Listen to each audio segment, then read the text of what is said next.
Oh, won't you rub your fingers down my spine? Girl, you look mighty fine. Oh, won't you rub your...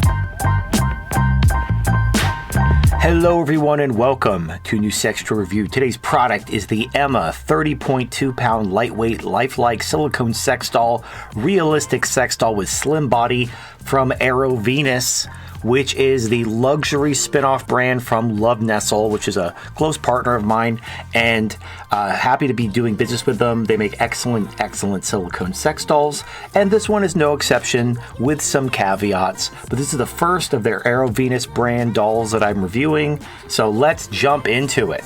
So the first thing you might notice is she only weighs 30 pounds and she's life size. You may be thinking like, wait, 30 pounds? That's usually like, you know, the smaller kind of petite anime body pillow dolls.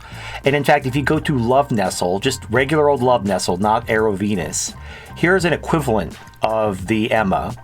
Here you have the Vanessa, which is 65.92 pounds.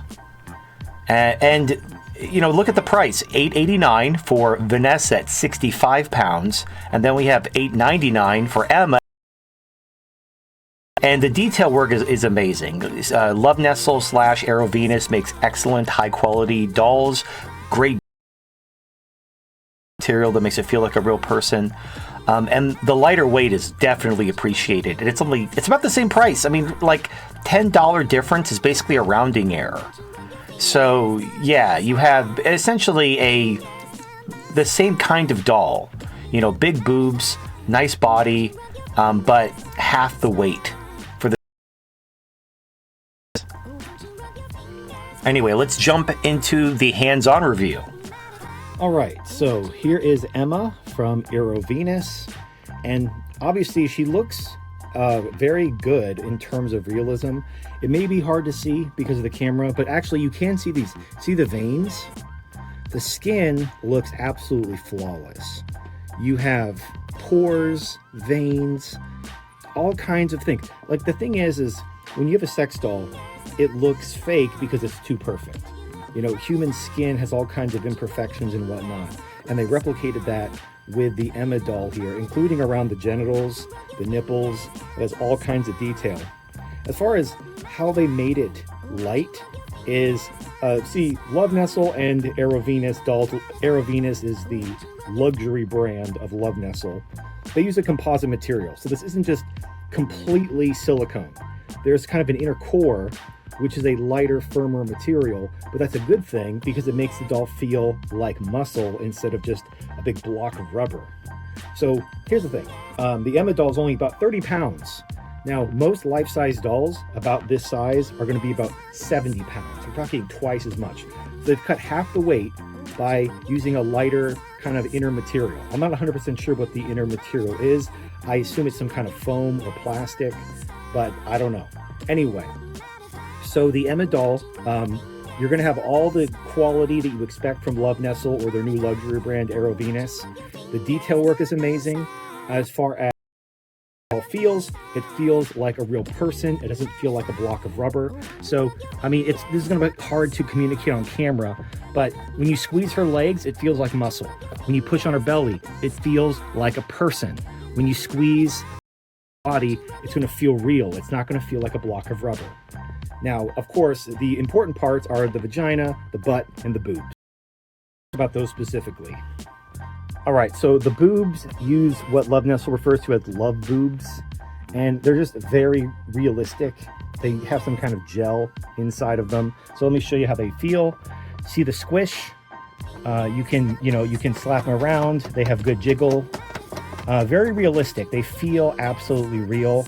Nice, natural feeling. Very nice, perky boobs.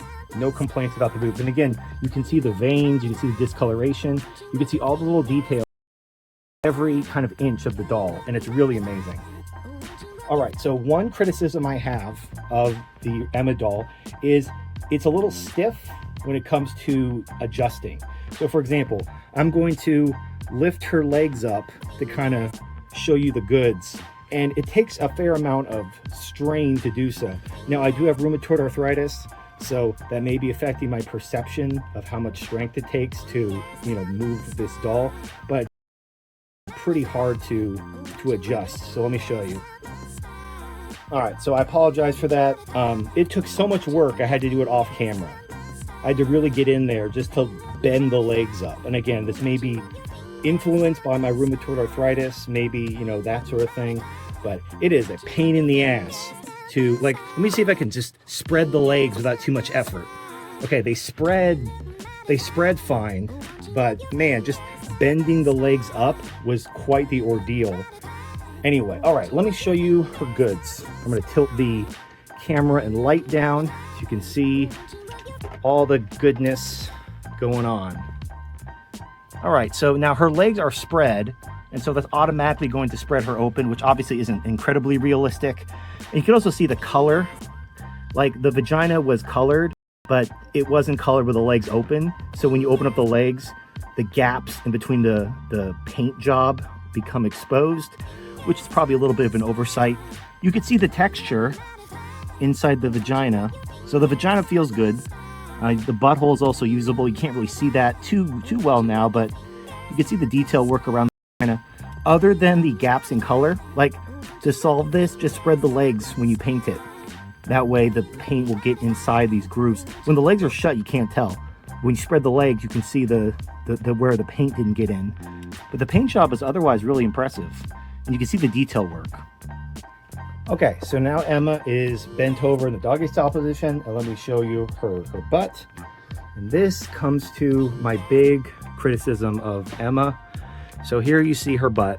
Now her butthole, fine, you know, detail work. In fact, no discoloration for the butthole. The butthole looks natural. And the doggy style, obviously her vagina is perfectly accessible from the doggy style position. So here's the thing, look at her, look how flat her butt is. That is a flat butt. And here's the big one, all right? So I've reviewed several LoveNestle dolls, you know, over the months and years. And the one criticism I always have is the butt is too soft. The butt feels like boobs, it doesn't feel like a butt. So, this new luxury spin-off brand from LoveNestle, have they fixed the butt? Does the butt feel like a butt, or does the butt feel like boobs? And the answer is, they still feel like boobs. They have not fixed the butt. The butt is too squishy. You can grab and pull on the butt. It's too soft and squishy. It feels like boobs. It doesn't feel firm, which is weird because the legs feel super firm. So they just didn't put enough in. And also, like, the flatness, it doesn't look very attractive. So the butt feels too soft. It's simultaneously too soft, but there's not enough of it. Like, if you're gonna make a butt feel like boobs, make it big enough so it's like a second pair of boobs. But in this case, there's just not enough there, but what is there is too soft. So if you're dating like a fit girl who's going to the gym all the time and keeps her body nice and you know, tight, her butt is going to be like rock hard, you know, well, unless she's like relaxing, but it's going to feel firmer than this. But she's going to have a lot of muscle. So she's going to have like a nice, tight, strong butt. And poor Emma, she's got like a flat ass, but it's also soft. So it feels like a big ghetto booty, but it looks like a flat ass. So it's like the worst of both worlds. You don't get the aesthetics of the giant ass, but you get the softness of the giant ass, which isn't necessarily a good thing. So that's my one criticism for Emma, is her flat, overly soft ass. And this is something I've had a problem with LoveNestle for the whole time. Their butts are too soft. Except for they make this one $200 butt, and the butt feels fine for that toy. So they got it right. Like, they got lightning in a bottle one time. All the other dolls I've reviewed for them, the butts are too soft. So they need to go, I don't know what they need to do. They need to figure it out. I've literally been on like a podcast with someone from the company and told them this, and they said they would talk to their people, and apparently they still haven't figured out the secret. But that's my one criticism, is the butt is flat and too soft. So you got to pick a lane. Do you want giant soft ass, or do you want tight athletic fit ass? You got to pick one. You can't have soft, flat, athletic ass. Anyway, so let's see how this looks on an anime body pillow. Okay, so here is Emma. She's on an anime body pillow. And as you can see, she's a little bit too big because Emma is life size. So if the torso was shrunk down a bit, it would be Anime body pillow size, but they went with a more life-size size. Yeah, that's right. Anyway, so you can just see how the doll is a little bit too big.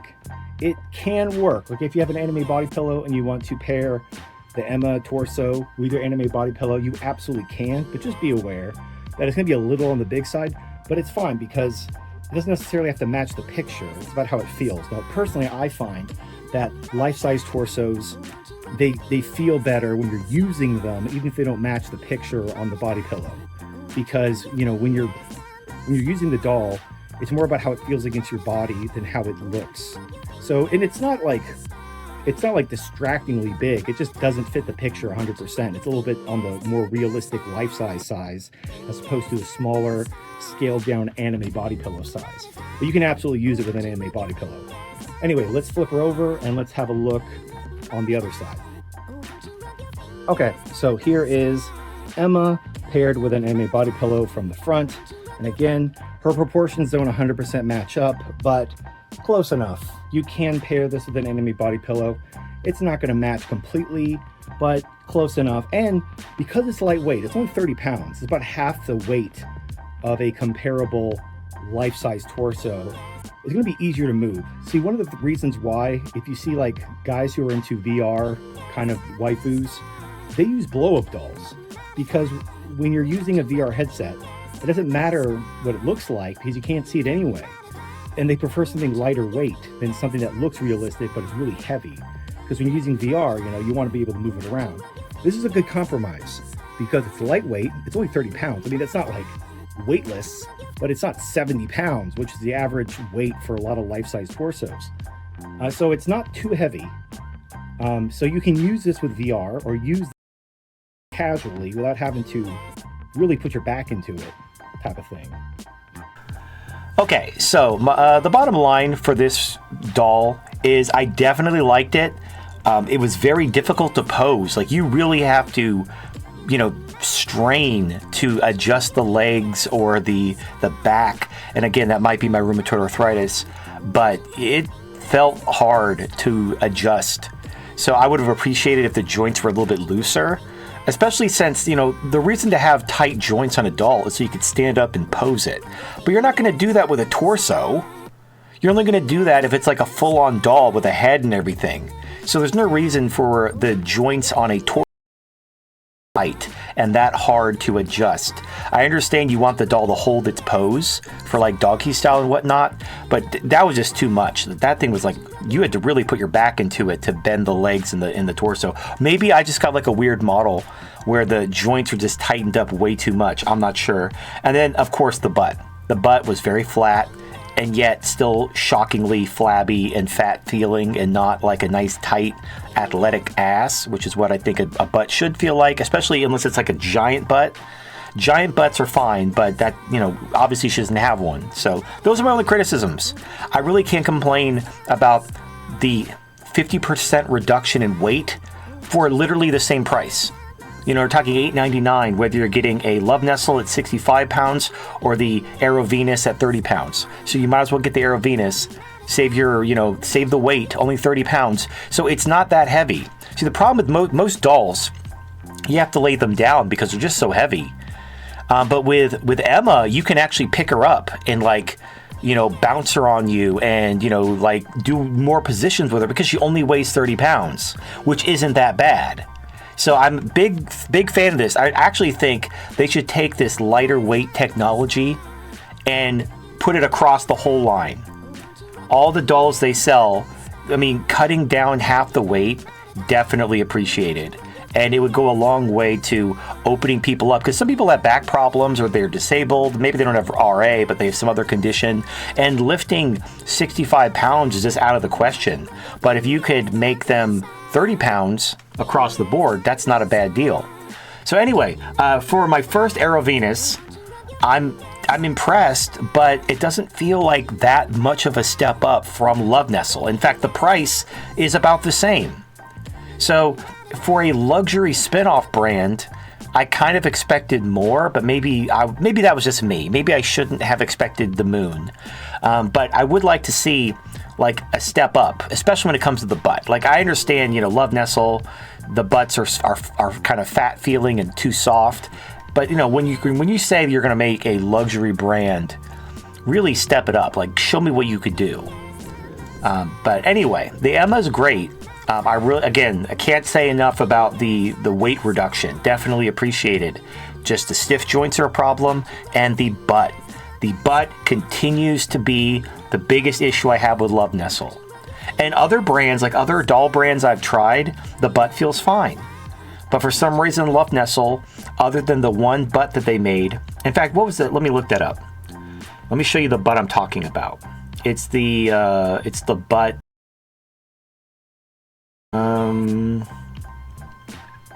It's in the, well, I guess it's in the $200 range. So it is this thing, the Naomi. So the Naomi, okay, this goes out to LoveNestle. Guys, listen up. Your Naomi butt, the 10-pound, $200 butt, the butt for this one feels good. This is what a butt should feel like. If you don't know what a butt feels like, just reach around, squeeze your butt, tell me if it feels like boobs or not. Chances are it does not feel like boobs. And if you really, I don't know what you did with the Naomi butt feels good. But your other dolls have always had, like, their butts are too soft and too swishy and too stretchy. So whatever you did with the Emma or the Naomi, do with the Emma. All right? So there you go. Anyway, that's all I have to say. Thank you, Erovenus / LoveNestle, for sending me this doll. Good work on cutting down the weight. Just fix the butts and loosen the joints a bit, and we'll be golden. We'll be absolutely golden. But for my first experience with Erovenus, I am impressed. You guys did excellent work on the skin detail, the feel of the doll overall, other than the butt. But those couple issues, and then we'll be good to go. Anyway, thank you very much for watching. Use the coupon code. I have a link with the coupon code. Save a little bit of money on the Erovenus website, so make sure you use that. Anyway, this is Turd Flingy Monkey. Thank you for watching, and I'll see you next time.